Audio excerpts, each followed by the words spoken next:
An engineer says the Army is to blame for the on-the-job death of a construction worker at the new William Beaumont Army Medical Center. The engineer, employed by the U.S. Army Corps of Engineers, says that for months he warned the Army there would be a tragedy if serious safety violations were not corrected. I-Team investigator Maria Garcia brings us a special report you'll see only on ABC 7. When I reported on the death of construction worker Jesus Moreno last week, a government source told me there was much more to the story. So following a paper trail, I located a structural engineer who told me the construction worker's death could have been prevented had the Army heeded his warnings. If he has kids, they lost a father. If he's married, lost a husband. Jesus Chuy Moreno had a wife, children, and grandchildren.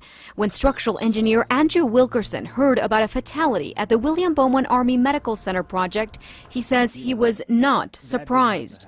It did not have to happen like that. You know, and it really angered me. It really pissed me off because we know better. We knew better, and we could have done something about it. The Corps of Engineers failed him.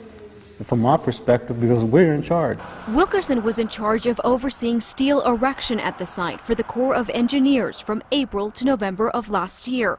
One of his main duties, ensuring the contractor followed a fall protection plan. It's just a procedure on how to protect yourself from falling while erecting structural steel. But he says there were hundreds of safety violations by the main contractor and subcontractor. Oh, every day. I was on the site at least 6 hours per day, and it was constant. Guys would be up on ladders. They didn't have fall protection on. They'd be walking beams. They're not properly tied off. Federal authorities haven't said how Moreno died on the job, but another construction worker told me Moreno was welding when he fell, possibly 6 stories, a story corroborated by Wilkerson. The heat from the torch or the steel melted the nylon strap, and he fell off.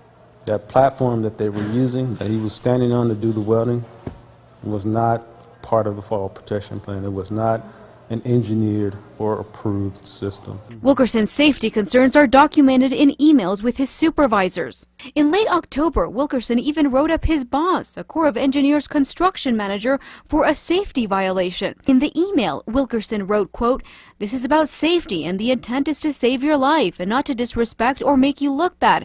Why do we have to fight about this?" His supervisor responded, "I disagree completely with your assessment of the situation. Your implications that anyone has tried to sweep anything under the rug are unfounded." I was an engineer out on site. The eyes and ears, I saw everything. And I will write them up for it. I wouldn't cut any corners. And they didn't like me, they hated me. The situation escalated in late August when Wilkerson says the construction stopped for 3 weeks to address safety and construction concerns. At the meeting they said yes, there were issues. There are problems, we'll fix them. And after 3 weeks, of a shutdown, they sent in this letter saying there's no problems. By this time, Wilkerson had blown the whistle about the safety violations to Congressman Beto O'Rourke, OSHA, and Army investigators. Concerned for his job, Wilkerson said he forwarded the letter from the contractor saying Wilkerson's safety concerns were wrong to the Corps' legal counsel. A move Wilkerson's supervisor admonished him for, he says.